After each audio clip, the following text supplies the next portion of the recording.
మా లయ రోజు ఎక్కువ తక్కువ మాట్లాడుతుంది. ఏంటంటే మొన్న వర్షాలు పడ్డాయని గ్రౌండ్ ఫ్లోర్లో వాటర్లు వచ్చినాయని 4 లిఫ్ట్లు బంద్ చేసారు. ఎందుకంటే ఎవరికైనా మన షాక్ సర్క్యూట్ అవుతుందేమో అని. అప్పటి నుంచి రోజు ఒక వాటర్ బాటిల్ తీసుకొస్తున్నా 9th ఫ్లోర్ దాకా. కానీ మా లయ అబ్బా ఒక వాటర్ బాటిల్కి అంత అలసిపోతున్నావా అని అన్నది. ఈరోజు కూరగాయలు తీసుకురానికే కిందికి తీసుకుపోయినా. దగ్గర 10 కిలోలు ఉంటాయి ఆ కూరగాయలు. ఇప్పుడు ఎక్కే తెలుస్తుంది నీకు. ఇప్పుడు ఎక్కువ నీకు తెలుస్తుంది. 9 ఫ్లోర్లు ఎక్కువ నీకు అర్థమవుతుంది. ఏమైంది 4 ఫ్లోర్లకి అంత అలసిపోతున్నావా?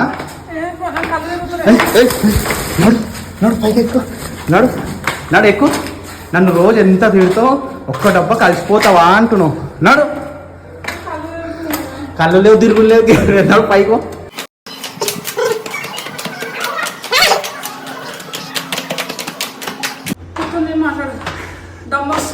దమ్మొస్తుందా? వచ్చింది మన ఇల్లు ఫైనలీ.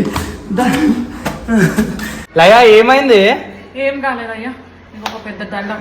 నీళ్ళను తెచ్చుకో, ఏమన్నా తెచ్చుకో, ఇంకోసారి నన్ను మాత్రం పిలవకు. నిన్ను ఒక్కసారి అన్నందుకు కక్ష పట్టినావు.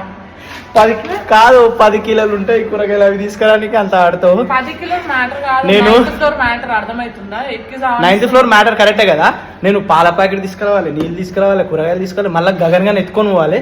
గగన్ గాని తీసుకోవేటప్పుడు చిన్నోడు కూడా వస్తా అంటాడు. ఆయన ఎత్తుకోవాలి, గగన్ గాని ఎత్తుకోవాలి, రోజు ఎక్కాలి దిగాలి. అలాంటిది నన్ను అంటది. ఇట్లుంటది. ఒకసారి ఎక్స్పీరియన్స్ చేస్తేనే ఎవరైనా చక్కగా అవుతారు.